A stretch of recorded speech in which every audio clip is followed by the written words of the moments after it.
que existem três pessoas em um só Deus, então eles são unitários. Bom, o catolicismo tradicionalista é um ramo do catolicismo que está, claro, fora da mídia. Poucas pessoas sabem o que é o catolicismo tradicionalista.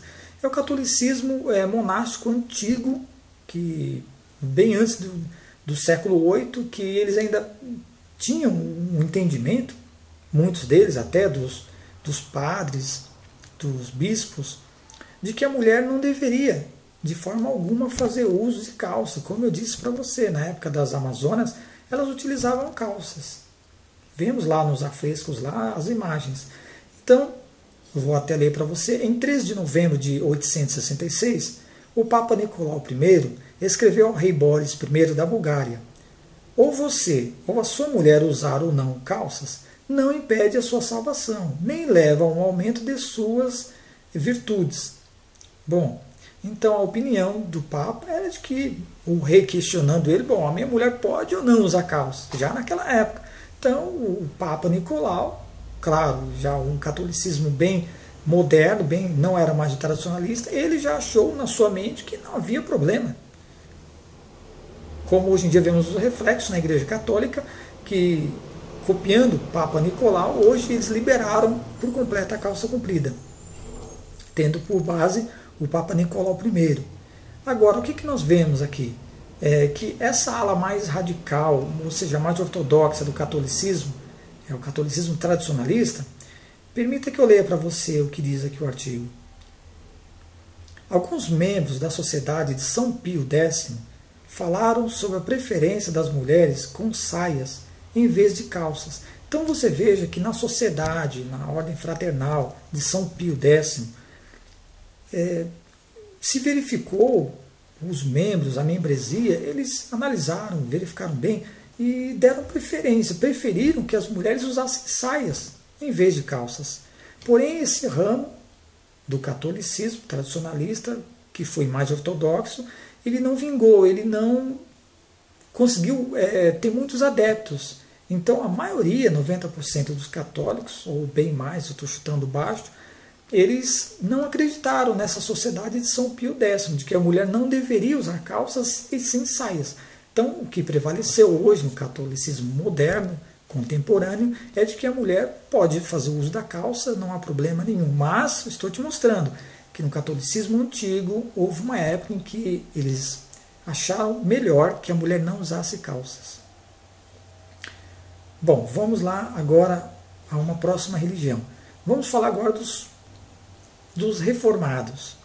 Uma ala dos reformados, vamos falar da ala pentecostal, a unicidade pentecostal. Desde quando se deu origem ao pentecostalismo, no início do século XX, em 1906, quando houve lá aquele movimento nos Estados Unidos, onde se verificou as línguas repartidas, os dons do Espírito Santo. Então, eles acreditaram que a segunda bênção estava acontecendo na igreja. Então, nos Estados Unidos surgiu a ala pentecostal, surgiu dentro da igreja tradicional, saindo até da batista, saindo da presbiteriana, saindo da igreja congregacional, da igreja luterana. Saíram esses irmãos que acreditavam que era para os dias de hoje o derramamento das línguas. Então eles fundaram o movimento pentecostal, então que cresceu no mundo todo hoje, o movimento pentecostal. Mas no início, eu quero estudar o início de como eles pensavam, como os líderes pentecostais pensavam a respeito desse tema da mulher usar ou não calças compridas. Então diz, a mulher pentecostal opta por usar saias porque o mandamento bíblico que diz que as mulheres não devem usar roupas de homens. No entanto, isto não é obrigatório. Então, quer dizer, a mulher ela faz a sua opção, segundo a linha pentecostal, por saias, porque o mandamento diz que as mulheres não devem usar roupas de homens. No entanto, eles abriram uma brecha dizendo que não era obrigatório. A mulher não poderia ser expulsa da comunhão dos irmãos caso ela utilizasse calças. Mas que eles, no ver deles, da ala pentecostal, também eles condenaram o uso da calça comprida. Isso foi no início, amados. Compreenda bem. Estamos no século XXI. Eu estou falando para você aqui do século XX, quando surgiu o movimento pentecostal. Então foi-se condenado. Inclusive, a Igreja Deus Amor, que é uma igreja neopentecostal brasileira, que também crê nos dons, é uma igreja pentecostal, no seu regulamento, no seu estatuto, ela diz que, pegando em Deuteronômio 22:5 também, ela também acredita que as mulheres não podem fazer uso da calça comprida, porque a calça comprida é roupa para homens e não para mulheres. Então você vê que dentro do judaísmo ortodoxo não podia usar calça, dentro do catolicismo tradicionalista também não podia usar calça, dentro do movimento pentecostal, quando surgiu no começo do século XX, também eles acharam melhor a mulher não usar calças. Agora vamos ver o grupo Menonitas, que também é um grupo dissidente, um grupo da pós-reforma, que veio da reforma. Os menonitas, o que eles pensam? A base das saias em menonitas é a modéstia. Por esta razão, são obrigatórias as saias longas ou vestidos que cobrem a maior parte das pernas. Também usam vestidos e saias, já que eles acreditam que os homens e as mulheres devem ser distinguidos uns dos outros.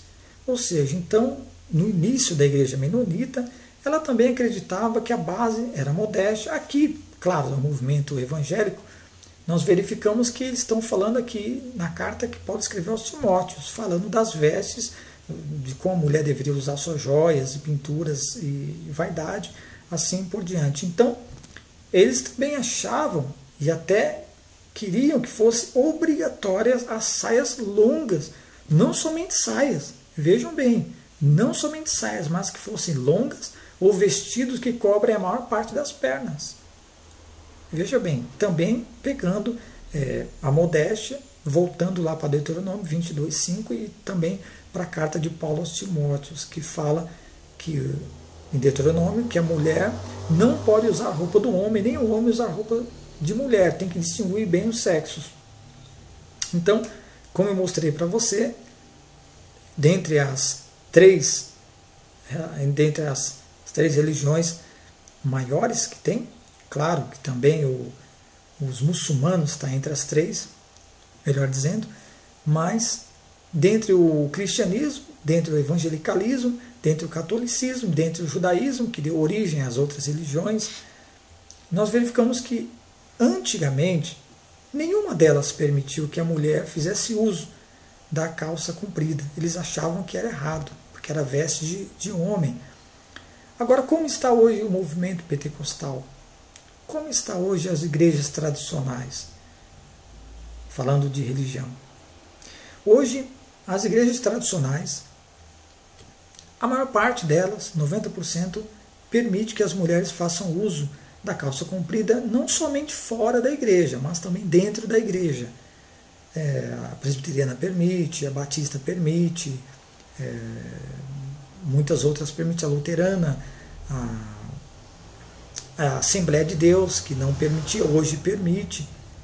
Inclusive, quando a Assembleia de Deus viu que estava perdendo adeptos, quando a Igreja Batista liberou a calça comprida, então as mulheres passaram a sair da Assembleia de Deus e frequentar a Batista, porque lá elas eram acolhidas, eram recebidas bem, e lá poderia fazer uso da sua calça comprida, sem problema algum.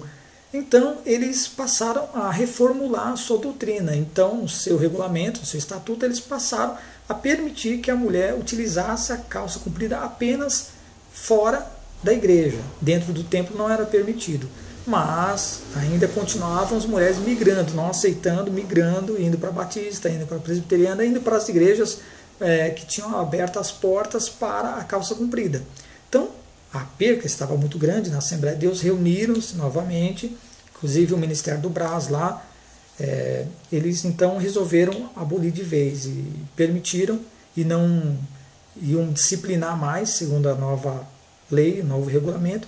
As mulheres da igreja, da Assembleia, não seriam mais disciplinadas, não seriam excomungadas, não deixarão de participar da ceia do Senhor e poderiam utilizar agora não só lá fora, mas também dentro da igreja, da Assembleia de Deus, poderiam fazer uso, como nós vemos até o dia de hoje. Ainda há algumas Assembleias de Deus, você pode contar nos dedos, são uma minoria bem significante, que ainda algumas mulheres ainda vão de calça comprida para a igreja, mas fora elas já estão fazendo uso da calça comprida. Quer dizer, elas vão de saia, melhor dizendo, elas vão de saia dentro da igreja, mas saindo para fora elas fazem uso da calça comprida. Então, ou seja, 95% hoje da igreja evangélica, com esse novo evangelicalismo que estamos vendo, ela já abriu mão. No início ela se postou contra. Vemos os menonitas, vemos os pentecostais, vemos até mesmo a igreja batista, antigamente, ela também se portou contra também a calça comprida, mas logo a maioria dos modernos, eles acabaram vencendo e a igreja foi sendo minada aos poucos e não adianta. Hoje, o que nós estamos vendo, existem apenas, por falar, estou falando aqui no Brasil, sou brasileiro, por falar aqui no Brasil, apenas que eu tenho conhecimento, a Igreja Deus Amor ainda não permite, nem dentro do templo, nem fora do templo, passível de punição, quem desobedecer. E a Igreja Congregação Cristã, que dentro do templo não é permitido, mas fora já estamos vendo algumas irmãs aos poucos começando a fazer uso da calça comprida, não todas. Muitas delas estão guardando, continuam usando saias lá dentro e fora, mas ainda tem aquelas que já estão se rebelando contra, estão fazendo uso, claro que de forma bem discreta, escondida, da calça comprida. Bom, eu quero falar de Charles Spurgeon. Charles Spurgeon, para quem não conhece, foi o maior pregador de todos os tempos. Ele viveu no século XIX e Deus agraciou esse servo de Deus com o dom da eloquência, visto em pouquíssimos homens de Deus. O homem Whitefield também tinha esse dom da pregação fervorosa, com fogo, com poder, com palavras persuasivas, pregações doutrinárias, teológicas, com embasamento bíblico e com o poder de explicar o que é difícil na teologia, traduzir em miúdos para a linguagem popular do povo. Então ele foi chamado de pregador do povo, porque Spurgeon ele conseguia extrair a nata, o que tinha de melhor na teologia, na linguagem difícil, na linguagem acadêmica, teológica, para as palavras simples do cotidiano, para o povo pobre e humilde. Por isso ele ficou tão popular e conhecido no mundo todo, o homem que trabalhou incansavelmente pela obra de Deus e morreu firme na fé, em nome de Jesus. Então, eu quero citar uma frase dele, quando ele começou a perceber que o mundanismo estava começando a entrar dentro da igreja, que ele era da igreja batista, ele era da aliança batista. Então, quando ele, na Inglaterra, ele começou a perceber que o mundanismo, a moda, começou a entrar dentro do seio da igreja. Olha o que ele diz. Londres recebe suas modas diretamente de Paris. E Paris recebe diretamente do inferno. Vou repetir. Londres recebe suas modas diretamente de Paris. E Paris recebe diretamente do inferno. E não é verdade o que ele estava dizendo? O que nós estamos vendo é que Spurgeon falava pelo Espírito de Deus. Ele estava dizendo que essas modas de Paris, que vinham para Londres, que espalhavam para a América do Norte, Estados Unidos, eixo, sempre assim, Europa, América do Norte e América do Sul. Então, tudo que estava vindo de Paris era algo abominável a Deus, vinha do próprio inferno. Esses estilistas de moda, eles estavam trabalhando para abordar roupas e cortes sensuais que trouxessem a lascívia para as pessoas, para que elas pusessem o seu corpo como um objeto de sensualidade, aprazível para o sexo, para que as pessoas pudessem comunicar numa linguagem das suas vestes que elas estavam querendo algo mais, que elas estavam querendo sexo e prostituição. Então, quando Spurgeon disse isso, claro, alarmou muito, muitas pessoas não concordaram dentre a ordem, e ele acabou saindo da igreja e ele terminou a vida dele fora da Aliança Batista. Ele pediu para sair, ele foi pastor desde a sua juventude na Igreja Batista, ele acabou vendo que os seus, ele vendo que a sua